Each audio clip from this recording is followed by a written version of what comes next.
नमस्कार दोस्तों, आज मैं आपको सुनाने जा रही हूँ। लालची बेटा अपने अधभरे पिता के पास बूढ़ी माँ को रोता बिलखता छोड़कर भाग गया। तो माँ ने सिखाया ऐसा सबक कि बेटों के पैरों तले जमीन निकल गई। एक पोती ने अपनी बूढ़ी दादी को अपने बेटों के अत्याचारों से मुक्ति दिलाई। तो घर के आंगन में पड़ी चारपाई पर बैठे रामेश्वर जी आम के फलों को बड़े ही ध्यान से देख रहे थे।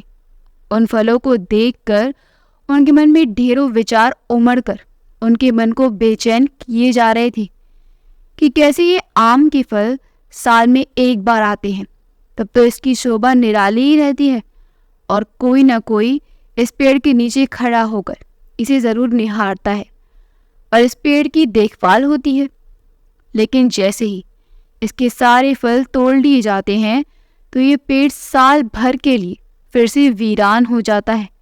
बस इस पेड़ की ही तरह ही हमारी जिंदगी भी हो गई है। जब फसल साल भर में एक बार काटकर घर में ले आते हैं तब हमारे बच्चों को माँ बाप की याद आती है, क्योंकि उस समय उन्हें घर का अनाज चाहिए होता है और बाकी बची फसल को बेचने के बाद जो रुपए पैसे हमारे पास होते हैं उन्हें भी किसी न किसी बहाने से निकलवा ही लेते हैं। उसके बाद साल भर तक माँ बाप किस हाल में है किसी को कोई फर्क ही नहीं पड़ता। ऐसा सोचकर उनकी आंखों में आंसू आ गए। तभी विमला जी अपने पति के लिए आम का जूस बनाकर ले आई और बोली, क्या हुआ जी, आज आप फिर से कौन सी गहन चिंता में डूब गए? आप जानते हैं ना, चिंता कर करके आपका बीपी बढ़ जाता है।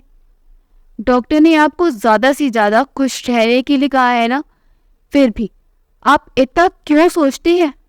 रामेश्वर जी बोले, तो विमला, हमारी जिंदगी भी इस आम के पेड़ की तरह ही है ना, और जो आम का जूस लाई हो बस ऐसे ही हम भी अपनी संतानों के द्वारा जूस की तरह निचोड़ लिए जाते हैं।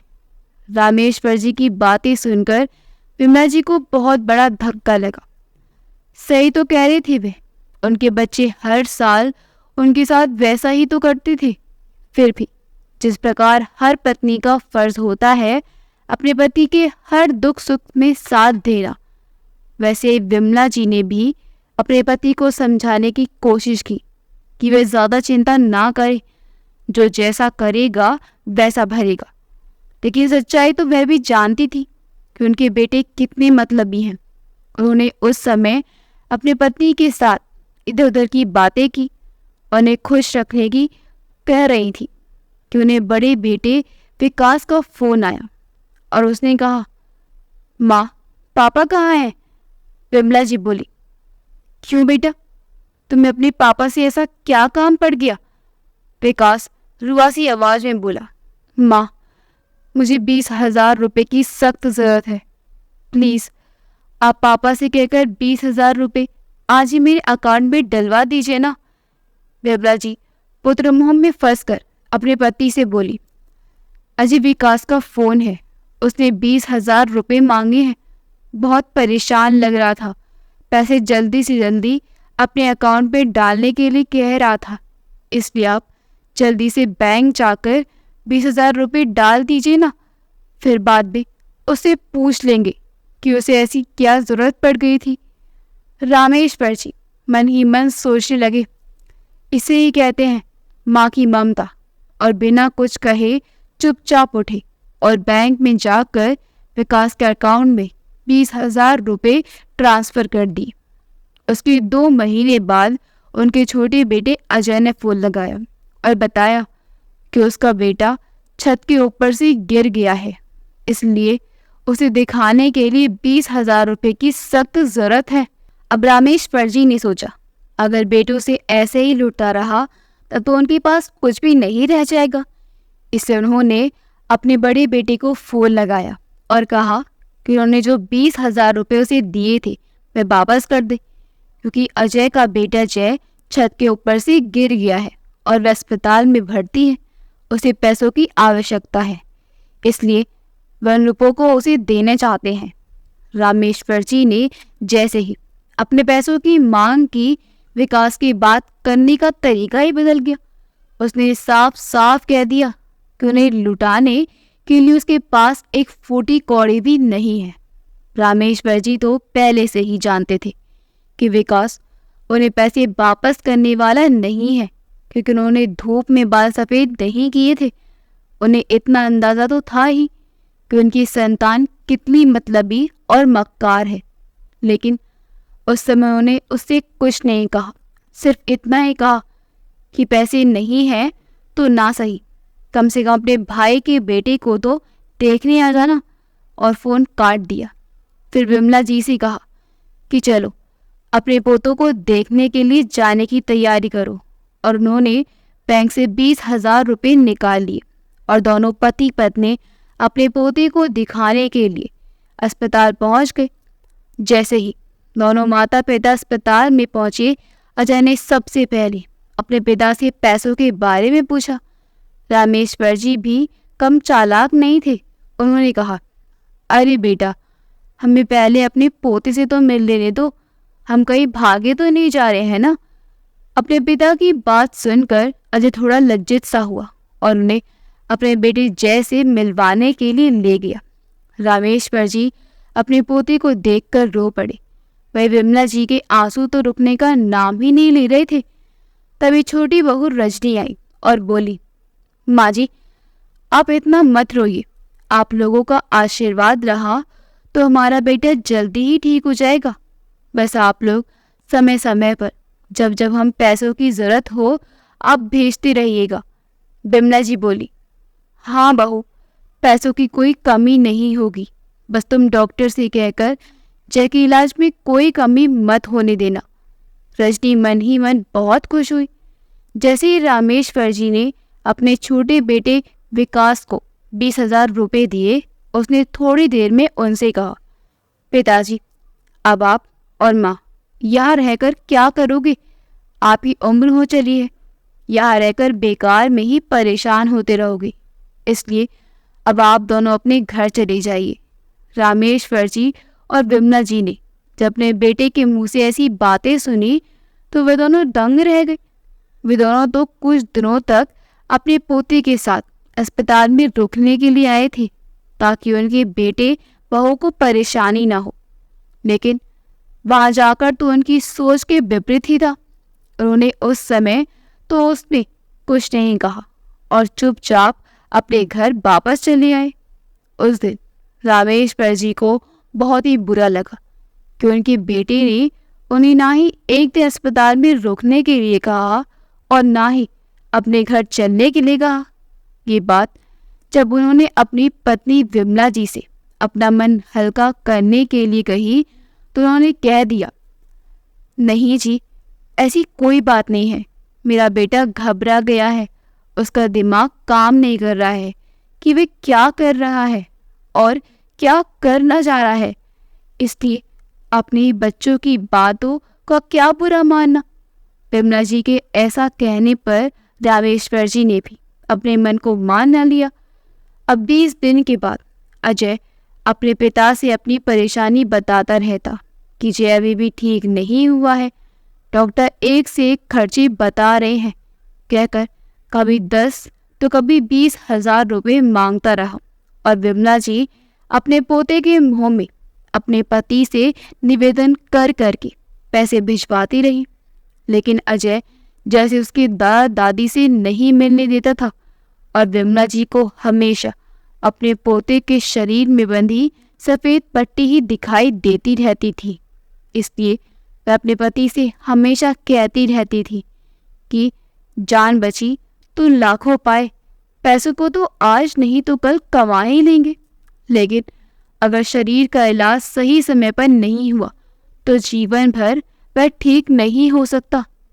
बस ऐसे ही अजय ने अपनी माँ पिताजी से लगभग 2 से 3 लाख रुपए ऐंठ लिए।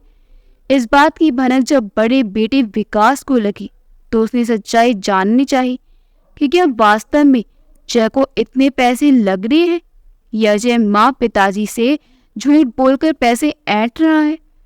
उसने उसी अस्पताल की एक नर्स जो उन्हीं की पड़ोस में रहती थी उससे पूछा कि जय की तबीयत अभी कैसी है, तो उसने बताया कि वह तो ठीक होकर बहुत पहले ही अपने घर चला गया है। उसे तो हल्की सी माइनर चोट आई थी, वह तो बहुत जल्दी ठीक हो गया था। विकास ने जब सब बातें अपने माँ पिताजी को बताई तो उसके पिता ने तो वे सच्चाई बर्दाश्त ही नहीं कर पाए। उनकी तबीयत धीरे धीरे बिगड़ने लगी और उनका बीपी हाई होने लगा। लेकिन बेटे को उससे कोई फर्क नहीं पड़ा। वह तो जिस काम से यहाँ आया था वह करने ही वाला था, इसलिए उसने उसी समय तक ही एक ही झटके में अपने पिता से कह दिया कि उसे भी अपने बिजनेस में बहुत नुकसान हो गया है, इसलिए उसे 5 लाख रुपए चाहिए, वरना जिससे उसने खर्च लिया है वे लोग उसे जिंदा नहीं छोड़ेंगे। रामेश्वर जी एक तरफ तो अपने छोटे बेटे के झूठ और लालची व्यवहार से उबर नहीं पाए थे और तुरंत ही उनके बड़े बेटे ने अपने पिता की तबीयत की तरफ एक बार भी ध्यान नहीं दिया और लगातार बोलता ही गया। अर्थात उसकी मंशा यही थी कि तुम मरो या जियो, उससे हमें कोई मतलब नहीं है, हमें तो तुम्हारे धन दौलत से मतलब है। बस फिर क्या था, देखते ही देखते रामेश्वर जी अपनी छाती को पकड़कर चारपाई पर धड़ाम से गिर गए। उन्हें अब ऐसे नालायक बेटों का मुंह देखना भी गवारा नहीं हो रहा था और वह कुछ ही क्षणों में इस निर्मोही दुनिया को छोड़कर स्वर्ग से धार गए। विमला जी उन्हें देखते ही रह गई। उन्हें अपने बेटे से ये आशा थी कि वह अपने पिता को अस्पताल ले जाने में उनकी मदद करेगा, लेकिन उसने जैसे ही देखा पिताजी की तबीयत बिगड़ रही है, वह वहां से ऐसी दुम दबाकर भागा कि विमला जी उसे सोनी निगाहों से निहारती रही, क्योंकि अपने पति की ऐसी हालत देखकर उनके तो दिमाग की काम करना बंद कर दिया था और वह हवा की भांति वहां से भाग निकला। बेटे के वहां से चले जाने के बाद विमला जी को महसूस हुआ कि अब इस दुनिया में उनका कोई नहीं रह गया है। उन्होंने अपने पड़ोसी को रो रो कर बुलाया। बेचारे सारे पड़ोसी बहुत अच्छे थे। उन्होंने उनका पूरा साथ दिया और उनका अंत्येष्टि का क्रियाक्रम किया, लेकिन दोनों बेटे अपने पिता का अंतिम दर्शन करने भी नहीं आए। जब रामेश्वर जी की 13वीं का कार्यक्रम हो चुका तब करीब 1 महीने बाद छोटे बेटे अजय ने विकास को फोन किया और बोला, भैया पिताजी की पेंशन तो माँ को मिलती होगी ना, तो क्यों ना हम माँ से एक कोरे कागज में साइन करवा लें ताकि उनकी पेंशन हमें जिंदगी भर मिलती रहे। अजय का ये आइडिया विकास को भी पसंद आया और दोनों भाई करीब 4 महीने बाद अपने अपनी पत्नी और बच्चे के साथ अपनी माँ के पास गए और दोनों ने ऐसी रोनी सूरत बनाई किसी भी पत्थर दिल इंसान का दिल पिघल जाए। विमला जी ने जैसे ही अपने दोनों बच्चों को अपने परिवार सहित देखा, उनकी ममता जाग उठी। उनकी आंखों में खुशी की चमक आ गई, परंतु दूसरे ही क्षण उन्हें अपने दोनों बेटों की वह हैवानियत, ये स्वार्थीपन याद आ गया जब विकास की आंखों के सामने उसके पिता ने दम तोड़ दिया था। तब भी उस पत्थर दिल इंसान का दिल नहीं पिघला और वो अपनी माँ को अकेली बेसहारा छोड़कर चला गया था। उसने अजय को तो अपने पिता के बारे में सूचना जरूर दी होगी, लेकिन उस दुख की घड़ी में अपनी माँ के पास आना तो दूर की बात, फोन पर बात करना भी जरूरी नहीं समझा। ऐसा सोचकर वह चुपचाप अपनी जगह पर ही बैठी रही। तभी छोटा बेटा अजय बोला, माँ अब आप यहाँ अकेली रहकर क्या करेंगी, पिताजी तो रहे नहीं, इसलिए आप हमारे साथ हमारे घर में रहिए। इसलिए हम दोनों भाइयों ने सोचा है कि अब से हम आपकी देखभाल करेंगे, आपको किसी भी चीज़ की कोई कमी नहीं होने देंगे। इसलिए आप इस कोरे कागज़ पर दस्तखत कर दीजिए ताकि आप भी निश्चित रहें कि आपके बेटे आपको अच्छी तरह से हमेशा रखेंगे। विमला जी अपने जमाने पर प्राइवेट स्कूल में पढ़ाने जाया करती थी, इसलिए वह इतना तो जानती ही थी कि कोरे कागज में कभी भी साइन नहीं करना चाहिए। उन्होंने अपने बेटे को उस पर साइन करने से साफ इनकार दिया। तब बड़े बेटे विकास ने बड़े प्यार से कहा, माँ हम आपका भला चाहते हैं, अगर आप सीधे तरीके से साइन करती हैं तो कर दीजिए, वरना हमें टेढ़े तरीके से भी साइन करवाना आते हैं। बेटे की बात सुनकर विमला जी तो अब सतर्क हो गई कि वह किसी भी पेपर साइन नहीं करेंगी, लेकिन उनके बच्चे उनसे भी 10 कदम आगे थे। रात में जब सभी लोग सो गए तो दोनों भाइयों ने विमला जी के अंगूठे का निशान ले लिया और सुबह होते ही वहां से अपनी माँ से मिले बिना ही गायब हो गए। विमला जी जब सुबह सोकर उठी तो देखा कि दोनों बेटों का परिवार गायब हो गया है, और जब उन्होंने अपना हाथ देखा तो उनके अंगूठे में वही स्याही लगी हुई थी जिससे वे दोनों अपनी माँ से अंगूठी का निशान लगवाना चाहते थे। बेचारी विमला जी अपने बेटों के करतूत के बारे में सोच सोचकर बहुत रोई और अपने आप में शर्मिंदगी भी महसूस कर रही थी कि उन्होंने ऐसे नालायक बेटे को जन्म दिया है। समय यूं ही कट रहा था। विमला जी जब अपने पति की पेंशन के पैसे निकालने के लिए बैंक में गई तो वहां के बैंक मैनेजर ने उन्हें बताया कि उनके बेटों ने आवेदन दिया है कि उनकी मां किसी गंभीर बीमारी से ग्रस्त है, इसलिए वे बैंक तक आने में असमर्थ हैं और उन्होंने मेडिकल सर्टिफिकेट भी लगाया है और अभी तक का सारा पैसा निकाल कर ले गए। विमला जी ने जब ये सच्चाई सुनी तो वह तो वही बेहोश हो गई। आनंद फानन में बैंक के कर्मचारियों ने उन्हें सरकारी अस्पताल में भर्ती करवा दिया। 2 दिनों के बाद जब उन्हें होश आया तो डॉक्टर ने पूछा कि उनकी ऐसी हालत कैसे हो गई, तो उन्होंने कोई जवाब नहीं दिया, सिर्फ आंसू बहाती रह गई। जब वह पूरी तरह से ठीक हो गई तो उन्हें छुट्टी दे दी गई। बेचारी विमला जी गिरते पड़ते अपने घर पहुंची। अब उनका मन बिल्कुल भी किसी भी काम में नहीं लग रहा था, फिर भी जैसे तैसे दिन गुजार रही थी। तभी करीब 6 महीने बाद दोनों बेटे अपनी माँ के पास पहुंचे और बोले, माँ कैसी हो? विमला जी का मन तो कर रहा था कि उनका कान पकड़कर पूछे कि उन्होंने उनके साथ ऐसा क्यों किया, लेकिन चुप रह गई। फिर बड़े बेटे ने कहा, माँ हम दोनों भाइयों को पैसे की ज़रूरत है और ये घर और जो खेत है ये सब आपके नाम पर है, इसलिए आप कोर्ट में चलकर चुपचाप सारे पेपर्स पर साइन कर दीजिए, वरना इसका क्या अंजाम होगा आप तो जानती है ना। विमला जी ने जब अपने बेटे के मुंह से ऐसी बातें सुनी तो उनका खून खौल गया। इस बार वह चुप नहीं रह सकी। उन्होंने कहा, अरे नालायको, थोड़ी तो शर्म कर लेती। बाप की लाश घर में पड़ी थी और तू बेशरम दुम दबाकर भाग गया था, और उसी बाप के पैसों से इतना प्यार कि सोती हुई माँ के अंगूठी का निशान कोरे कागज में लेकर चोरों की तरह सुबह होने से पहले ही भाग गए, और उतने में भी पेट नहीं भरा तो फिर से आ गए अपनी माँ की परवरिश को गाली देने। अरे तुम्हें तो मालूम है ना कि मेरे मरने के बाद ये जो कुछ भी है सब कुछ तुम्हारा और तुम्हारे बच्चों का ही होगा। मैं कौन सा मरने के बाद अपने साथ ऊपर लेकर जाने वाली हूँ। दोनों भाइयों ने अपनी माँ की ऐसी बातें सुनी तो कहा, हाँ तो फिर कल की मरने वाली आज ही मर जा और कर दे सारी प्रॉपर्टी हमारे नाम। कहकर दोनों भाई अपनी माँ की कमर में लटकी अलमारी की चाबी मांगने लगे। जब उन्होंने देने से इनकार किया तो किसी ने उनका हाथ पकड़े तो किसी ने बाल खींचे और जोर जबरदस्ती करके चाबी छीन ली। फिर तुरंत ही अलमारी का ताला खोलकर घर और जमीन के पेपर निकाल लिए। बेचारी बूढ़ी माँ आंसू बहाती रह गई। जब उन्होंने उनसे पेपर पर साइन करने कहा तो उन्होंने साफ मना कर दिया।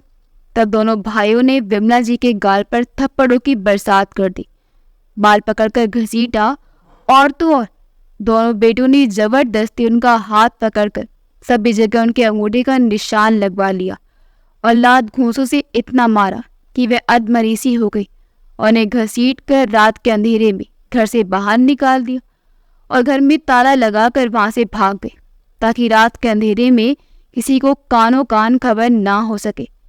तभी 1-2 घंटे बाद उन्हीं के पड़ोस का लड़का जो जय का दोस्त था ने उन्हें पड़ोस वाले को आवाज लगाई कि विमला चाची यहाँ बेहोश पड़ी हैं।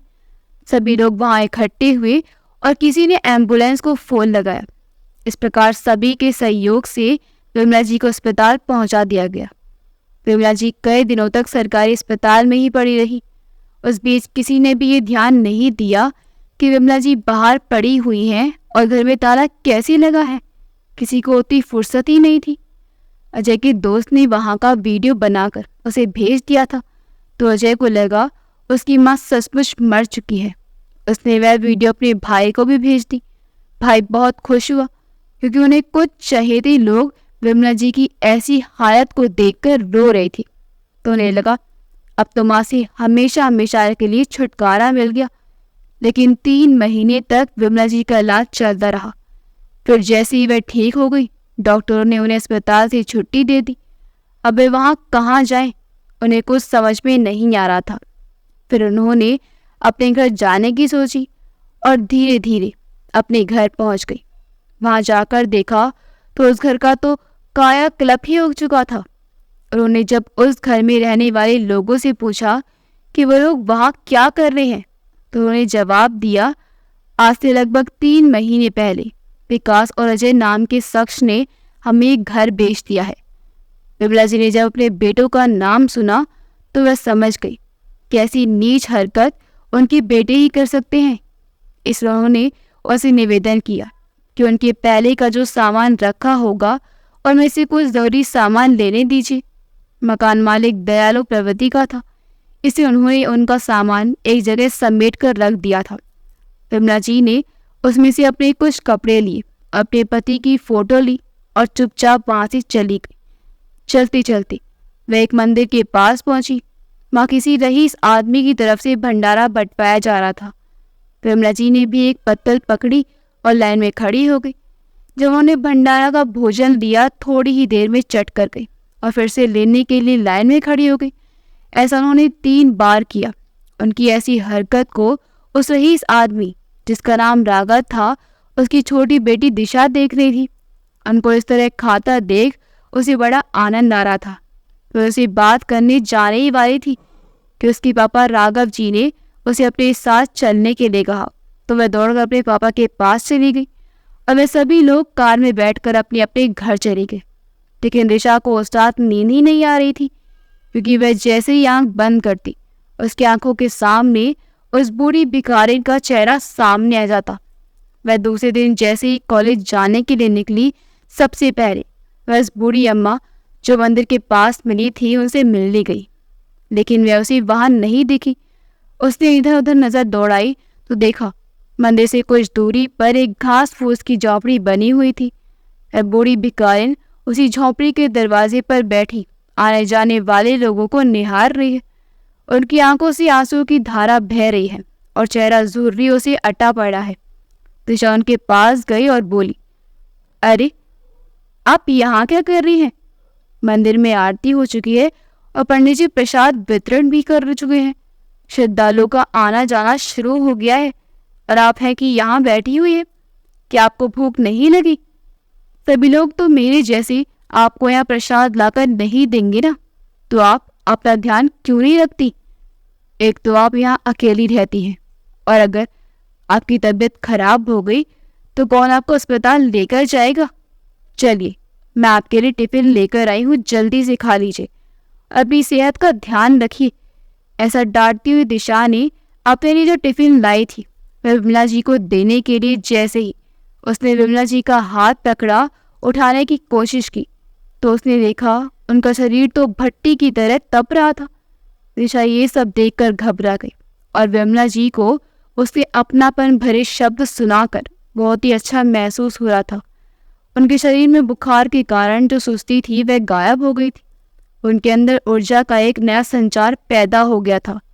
लेकिन दिशा घबरा गई थी। उसने विमला जी को जल्दी से टिफिन में रखा खाना खाने के लिए कहा और अपने पास रखे फर्स्ट एड बॉक्स में से बुखार की टैबलेट निकाल कर दे दी। विमला जी उस टिफिन को ऐसी चढ़ कर गई जैसे कितने दिनों से उन्हें भोजन नसीब नहीं हुआ हो, और फिर टैबलेट भी खा ली। दूसरे दिन दिशा फिर विमला जी के पास गई तो उस दिन वह पूरी तरह से ठीक लग रही थी। दिशा ने फिर से टिफिन उन्हें खाने के लिए दिया और बोली, अरे मैंने तो आपका नाम पूछा ही नहीं, वैसे क्या नाम है आपका?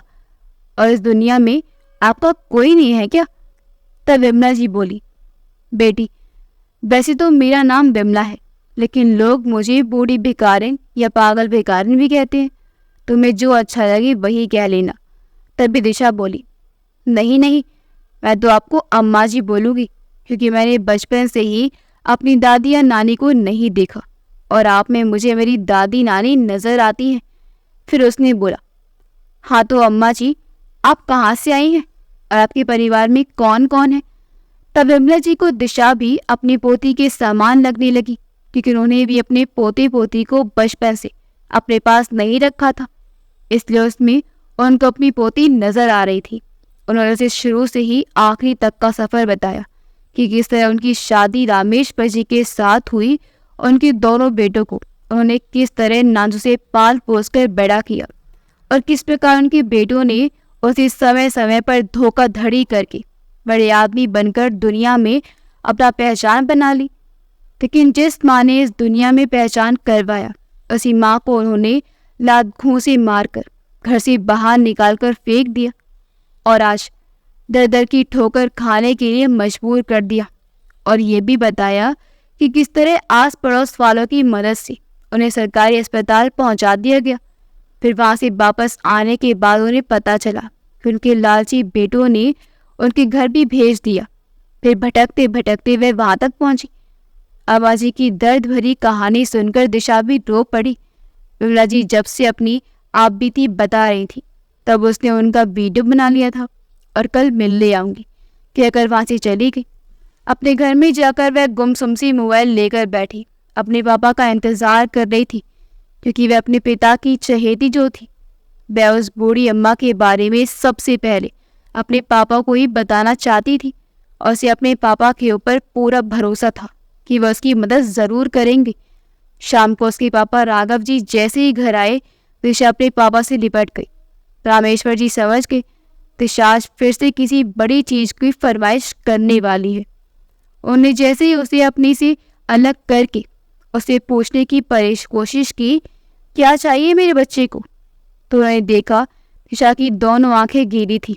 राघव जी घबरा गए और दिशा को अपने पास बैठाते हुए पूछने लगे कि आखिर बात क्या है। तो दिशा ने वह वीडियो राघव जी के सामने चला दिया। रामेश्वर जी ने जैसे ही उस बूढ़ी अम्मा को देखा तो आंखें फटी की फटी रह गई। उन्होंने कहा, ये तुम्हारी ट्यूशन वाली विमला मैडम है।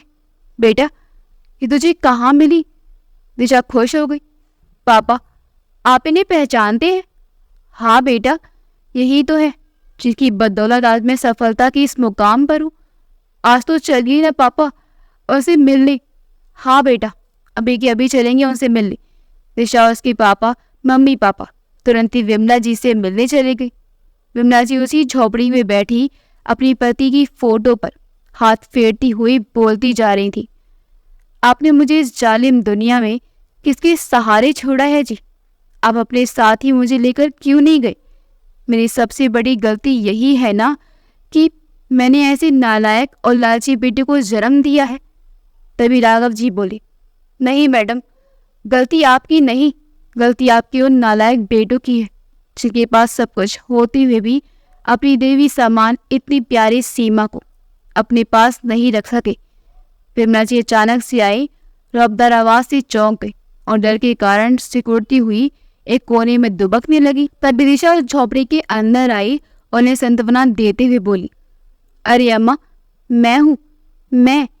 क्या आपने मुझे पहचाना नहीं? मैं दिशा हूँ और जिसने अभी अभी जो कुछ बोला वो है मेरे पापा। तभी राघव जी विमला जी के पास जाकर बैठ गए और उनका पैर छूकर उनके गाल को सहलाते हुए बोली, मैडम, आपने मुझे पहचाना क्या? विमला जी बोली, बेटा, तुम कौन हो जो मुझे भिखारिन को मैडम कह रहे हो? मैडम, मैं राघव।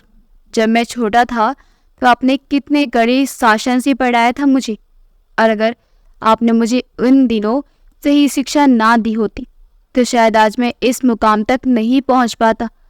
और बताया मैडम, मैं तो अपने दोनों बच्चों को हजारों किस्से सुना डाले हैं आपके अब तक की, आप किस तरह हमको पढ़ाया करती थी और होमवर्क पूरा ना करने पर कैसी कैसी सजा दिया करती थी।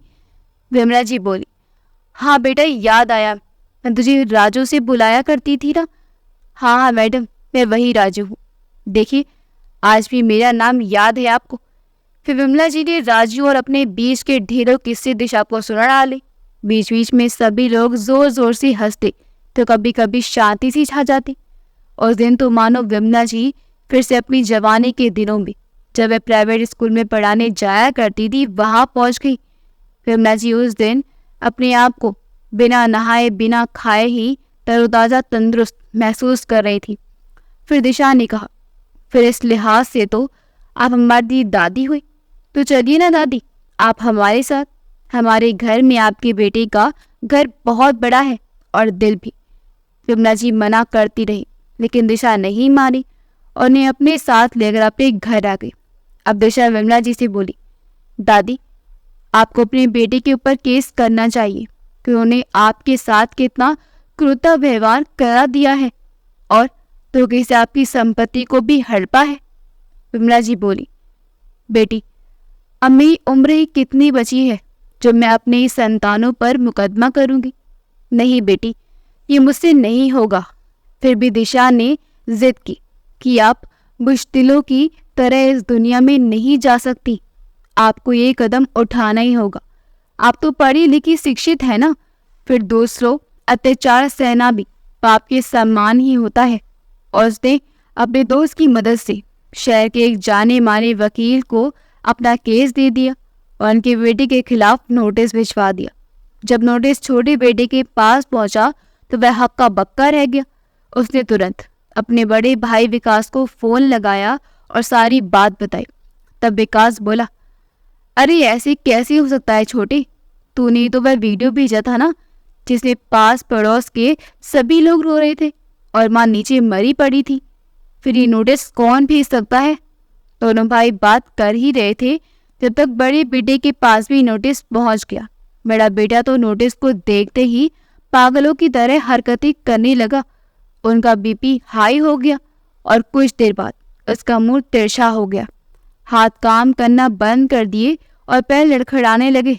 उधर छोटे बेटे का भी कुछ वैसा ही हाल था। उसके भी शरीर के अंग काम करना बंद कर चुके थे। उसे भी ऐसा धक्का लगा जैसे किसी ने उनकी छाती पर का प्रहार किया हो। अब दोनों बेटों को अस्पताल में एडमिट करना पड़ा, लेकिन उन दोनों की दिमागी हालत बहुत ही खराब हो गई थी। लेकिन जिस तारीख को कोर्ट में पहुंचना था उस दिन तो जाना ही था, क्योंकि उसके पहले के 2 नोटिस में वे दोनों कोर्ट गए ही नहीं थे। ये तीसरा नोटिस था।